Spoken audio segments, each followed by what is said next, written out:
Unveiling the Challenges of Legal Education in Armenia by Narek Abgarian, published on May 13, 2024. In an ideal world, a student-centered approach forms the cornerstone of education. But this is often not the case, especially in Armenia. This article focuses on several significant challenges encountered by Armenian university students studying law, examining both the overarching concerns regarding the delivery of legal education and specific deficiencies within the system. With a particular emphasis on the teaching of public international law, it seeks to shed light on critical aspects of Armenia's legal education landscape. The idea for this article originated from my first-hand experience as a law teacher at my alma mater, and was enhanced by contributions from current students, recent graduates, and colleagues from top Armenian universities with law programs. A short survey was also conducted to gather essential information from representatives of various universities in Armenia. The aim, therefore, is not to praise or criticize specific Armenian universities, but rather to identify the main issues within Armenia's legal education system. Therefore, specific university names will only be mentioned in exceptional cases. In August 2022, I began my second LLM degree, this time outside of Armenia. That year was somewhat unique as I was concurrently teaching online as an international law specialist in a university in Yerevan. While studying in Europe, I observed the teaching methodologies of leading professors in the field, how they managed classroom instruction, noting both engaging and sometimes less engaging teaching approaches. You never really understand a person until you consider things from his point of view. This quote from Atticus Finch in Harper Lee's Pulitzer-awarded novel, To Kill a Mockingbird, guided me throughout my LLM journey. It helped me understand the issues law students faced in modern Armenia. This essay will thus focus on students' perspectives, shedding light on the significant educational issues they face both inside and outside the classroom. While teaching can be inspiring, it also requires a specific skill set. Many universities in Armenia are keen on inviting lecturers who are known in their respective fields. Law departments often highly value judges, prosecutors, prominent attorneys, lawyers from the ministries of foreign affairs and justice, and individuals from various international and non-governmental organizations. Being a well-known reals lawyer on social networks can also influence potential hiring. However, prestige does not always equate to quality teaching. Success in a courtroom or diplomatic negotiations does not guarantee success in a classroom, and being popular on Instagram does not secure effective teaching. Lectures for law students at many Armenian universities typically require an 80 to 90-minute speech delivered to a large audience of over 50 students. In some cases, this size can exceed 70 students, creating significant pressure on the lecturer. Moreover, since obtaining a university degree in general is considered important in Armenian society for various subjective reasons, most frequently based on family expectations or strong societal pressure to pursue higher education, lecturers often encounter students with minimal interest in studying. This can negatively impact the lecturer's level of engagement, which can increase frustration among students, leading to a decline in the rapport between the lecturer and students. Teaching, often akin to public speaking, demands certain skills and competencies. Given that not all law professors or lecturers possess strong public speaking skills, and considering that lectures can run for nearly an hour and a half, students may eventually grow tired and lose focus. To mitigate such issues, it is crucial for universities and educational institutions to provide training in public speaking and related skills for law professionals. The lecture seminar style is not always sufficient, and many foreign universities no longer emphasize the traditional lecture seminar structure.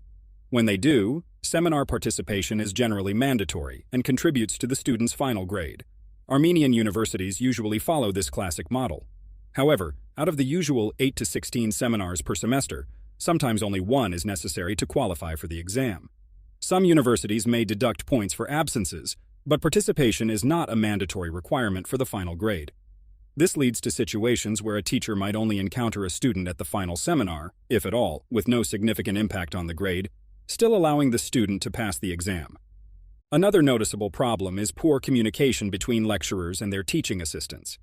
Out-of-class communication is often not emphasized, and lecturers usually do not share details of the latest lecture with their TA. As a result, the seminar and lecture formally complement each other, but in reality, they operate on two separate tracks. This approach does not benefit students and complicates the teaching process for the staff. Despite the issues mentioned, survey results show that most students are comfortable with the lecture seminar format, although they identify several concerns related to it. Students have a limited role in influencing a teacher's career at university. The only situation in which they could potentially impact a teacher's appointment is through the end-of-semester evaluation. However, in leading Western universities, this evaluation is seldom mandatory, and the administration sometimes overlooks it. My experience in Armenia is much worse. Since 2019, I have only received 2 evaluations, with less than half of the students participating in the survey each time. Typically, the performance assessment of faculty in some universities is based on the results of scholarly research conducted throughout the year, conference participation, and their syllabi, rather than on student feedback and teaching quality. On the other hand, some universities do not conduct such evaluations at all. Unless a serious issue arises concerning a teacher, they may continue to teach at the same institution for decades. Evaluation outcomes can have both positive and negative aspects. Sometimes, teachers perceived as demanding by students can receive a low rating.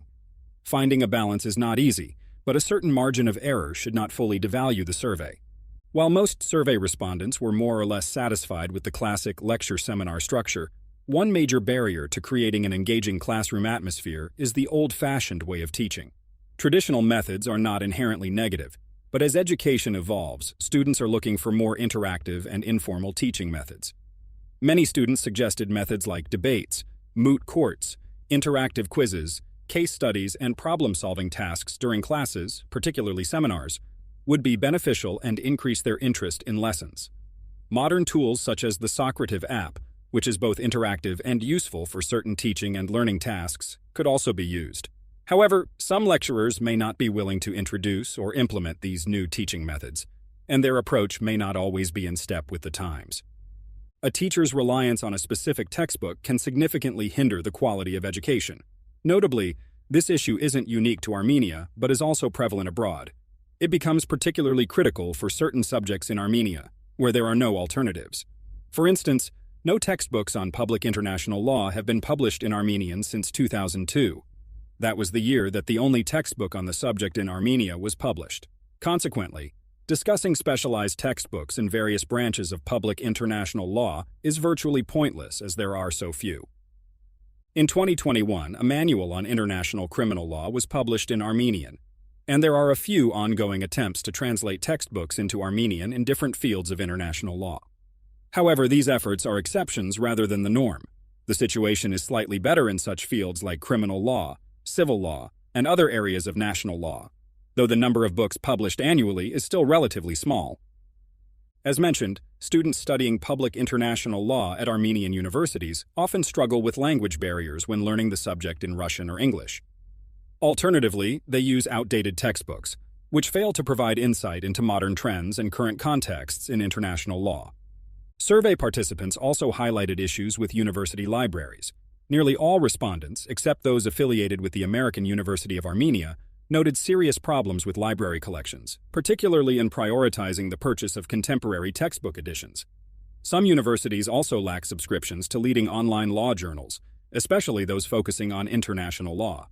For studies in public international law, it is also crucial to have ample English language resources, as English is the predominant language for international research in this field. The surveyed students primarily raised concerns about the lack of practical skills provided by education programs and law teachers. Law schools tend to focus more on imparting knowledge than on equipping students with practical skills, which can result in a lack of readily employable lawyers.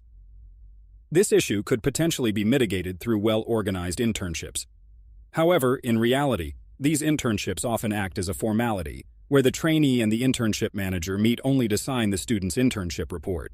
The situation appears even more challenging from the perspective of public international law, PIL students. Opportunities for hands-on experience in PIL are limited, typically confined to the Ministry of Foreign Affairs, the Ministry of Justice, and the Office of the Representative on International Legal Matters.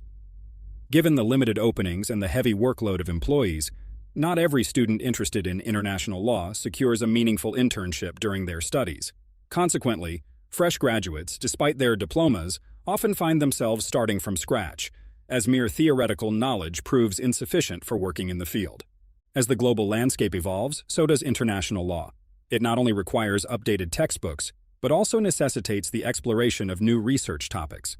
Subjects once considered relevant are now overshadowed by more urgent issues, highlighting the dynamic nature of this field. However, this is not usually the case in Armenian educational institutions.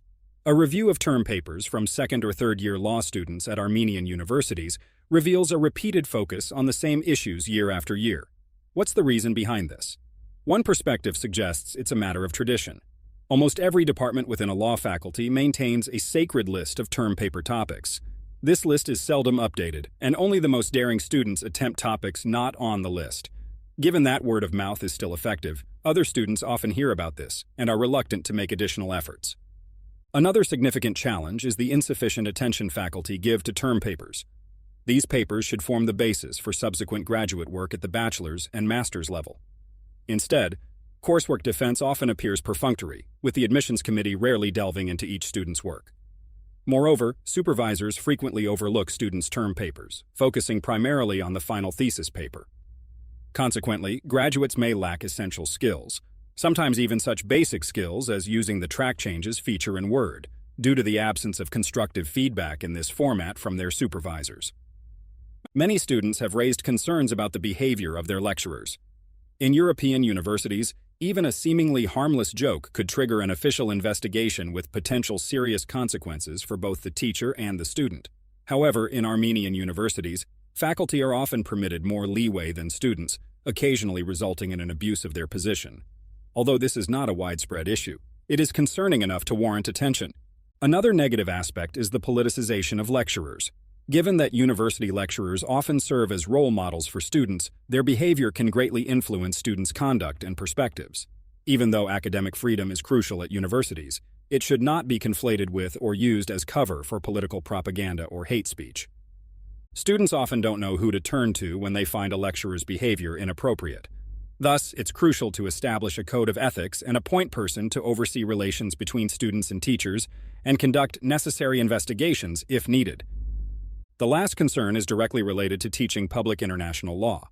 There was a surge of interest in international law, specifically international humanitarian law, during the 2020 Nagorno-Karabakh War.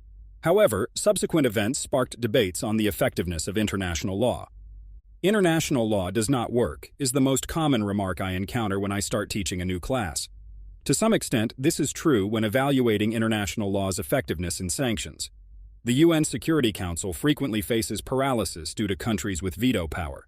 States are unwilling to bring certain disputes to the International Court of Justice, and the International Criminal Court's procedures for prosecuting international crimes are far from effective.